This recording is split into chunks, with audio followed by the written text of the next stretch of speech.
Hello বন্ধুরা, সুপ্রীতির চ্যানেলে আপনাদের স্বাগত। আশা করি আপনারা সবাই খুব ভালো আছেন। আমি আজকে একটা নতুন পিঠে বানাবো ভাবছি। এই যে নারকোল কুড়ে রেখেছিলাম সকালবেলায়, আর এতে কিছু সন্দেশ ছিল, সন্দেশটা দিয়ে দিয়েছি, আর একটু ঝোলা গুড় দেবো।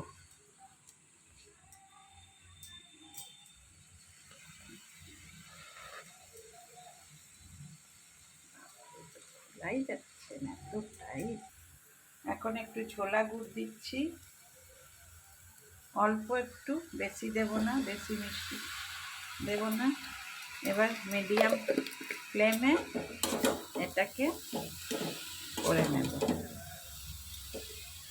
বেশি গুড় দেবেন না, তাহলে চিটচিটে হয়ে যাবে বেশি, মানে এটা তো নাড়ু পাকাবো না, তো পুর দেব। ওই জন্য অল্প একটু সন্দেশ দিয়েছি, যেটাতে মিষ্টিটাও হবে আর খোয়াটাও হবে। আর একটুখানি গুড় দিয়ে দিলাম, যে গুড়ের একটা, শীতকালে যে গুড়ের একটা গন্ধ, সেটাও আসবে।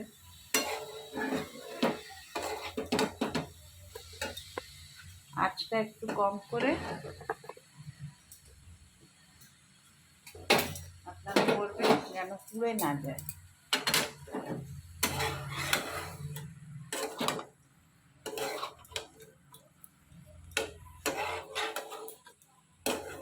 একটুখানি এটার থেকে জলগুলো বেরোক, সন্দেশগুলো একটু নরম হোক, তারপরে নাড়বো। এদিকে আমি কটা আলু সেদ্ধ করে রেখেছি, লাল আলু, এটা একটু ছাড়িয়ে নেব।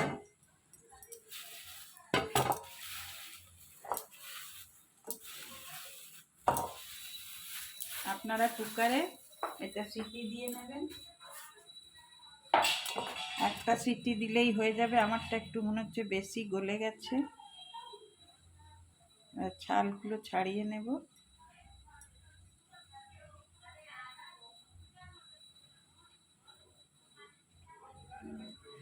মিষ্টি আলু দিয়ে অনেক রকমের হয় পিঠে, খুব ভালো লাগে খেতে।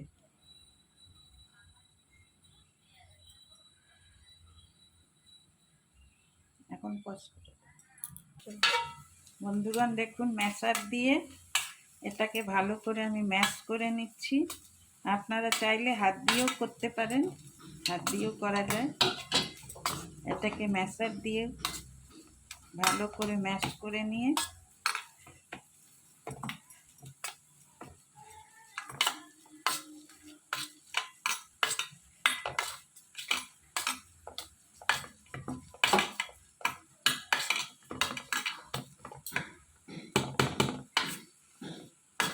যেন দানা দানা না থাকে, একদম মিহি যেন হয়, মানে এটার একটা ডো বানাতে হবে।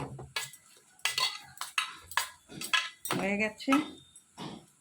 এবার নারকোল ফ্রাইটা আমি একটু নেড়ে দিই।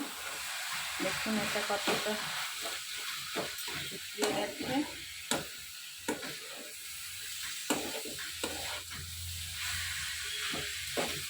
তবে সন্দেশগুলো আমার ফ্রিজে ছিল, ওই জন্য একটু নরম হতে টাইম লাগছে।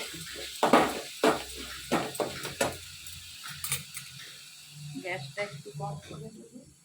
এর মধ্যে 2 চামচ ময়দা দেব। এগুলো প্রোটিন পাউডারের চামচ, ছোট চামচে, স্টিলের চামচে দেবেন না। 2 চামচ ময়দা দেব।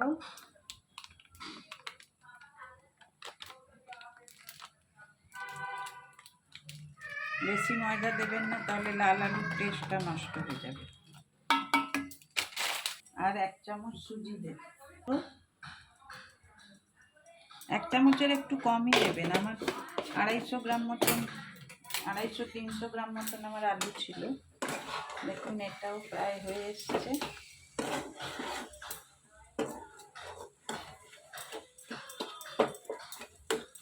দেখুন কি সুন্দর শুকনো শুকনো হয়ে গেছে।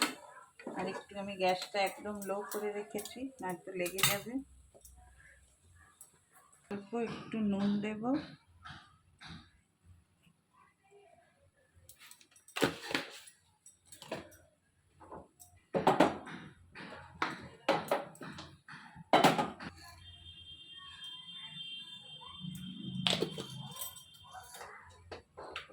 গোলমরিচ আর একটা এলাচ একটু গুঁড়ো করে দেব। আপনারা চাইলে এলাচ পাউডারও দিতে পারেন। আমার কাছে এলাচ পাউডার নাই, গোলমরিচের পাউডারও নাই, ওই জন্য আমি এই দিচ্ছি, যে মুখে একটু লাগবে তো ভালো লাগবে খেতে।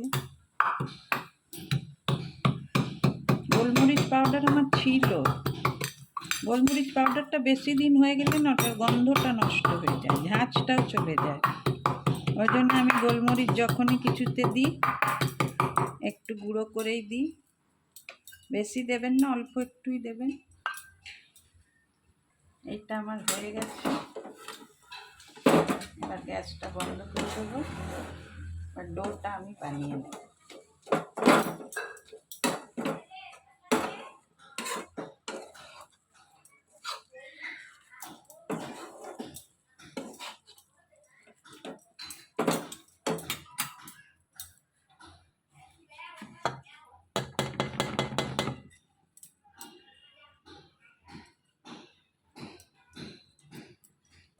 অল্প একটু চালের গুঁড়ো দেব, বেশি না, অল্প দেবেন। দিয়ে যদি দরকার হয় দুধ দেওয়ার তবে দেবেন, নয়তো দরকার যদি না হয়, দেখেন যদি এতেই একটা সুন্দর ডো হয়ে গেছে তাহলে আর দরকার নেই দেওয়ার। আর যদি অল্প দরকার পড়ে তবে দুধই দেবেন, জল দেবেন না, তাহলে স্বাদটা ভালো হবে।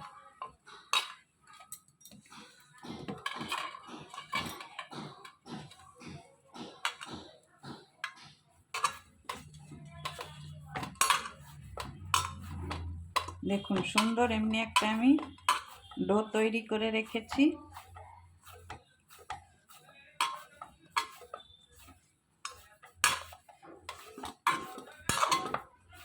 এবার এটাকে ছোট ছোট গুলি করে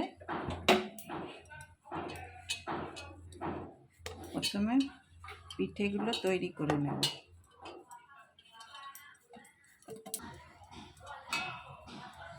এমনি করে গোল করে নেবেন, এমনি একটা বাটির মতন বানাবেন, বানিয়ে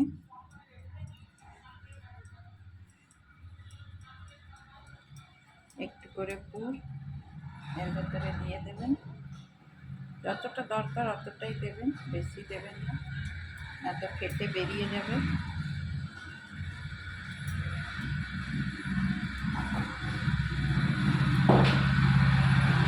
খুব ভালো করে বন্ধ করবেন,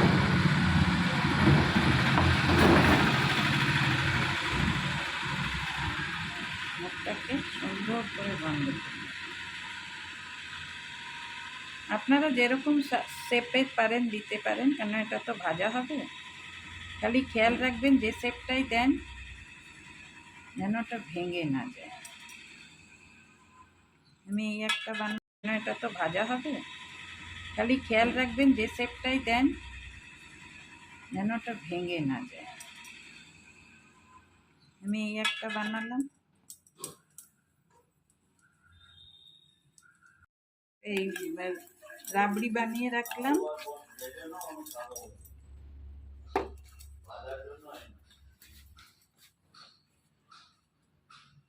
তেলটা গরম বসিয়েছি, বেশি জোর করে আপনারা ভাজবেন না, তাহলে হয়তো ফেটে যেতে পারে। হালকা আঁচে এগুলো ভাজবেন।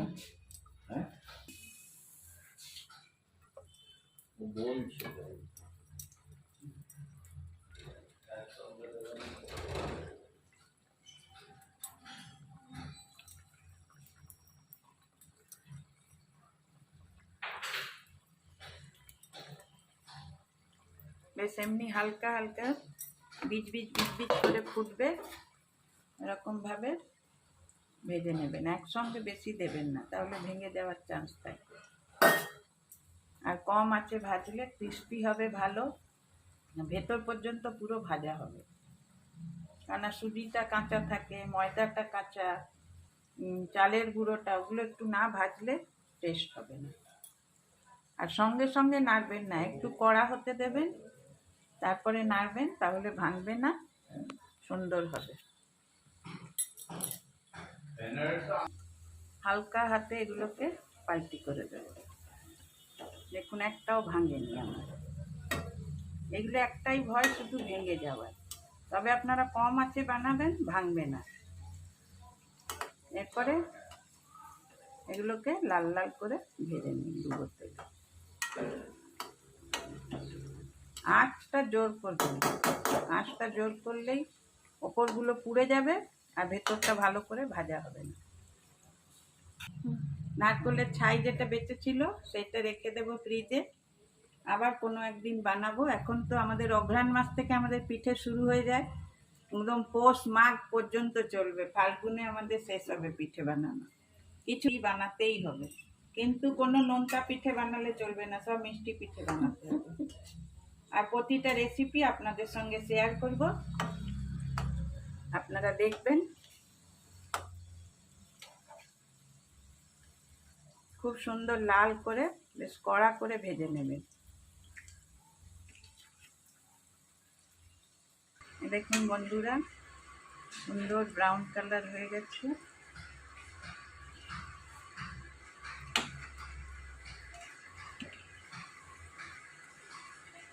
আপনারা চাইলে আরও কড়া করেও ভাজতে পারেন, তবে আমি বেশি কড়া করবো না। এর উপরে একটুখানি রাবড়ি দিয়ে দেবো। এগুলো আপনারা রসেও দিতে পারেন কিংবা দুধের মধ্যেও দিতে পারেন, কিন্তু আমি অমনি দেবো না, আমি একটু ক্রিস্পি ক্রিস্পি খেতে লাগবে, একটু উপর থেকে রাবড়ি দিয়ে দেবো, খেতে খুব সুস্বাদু।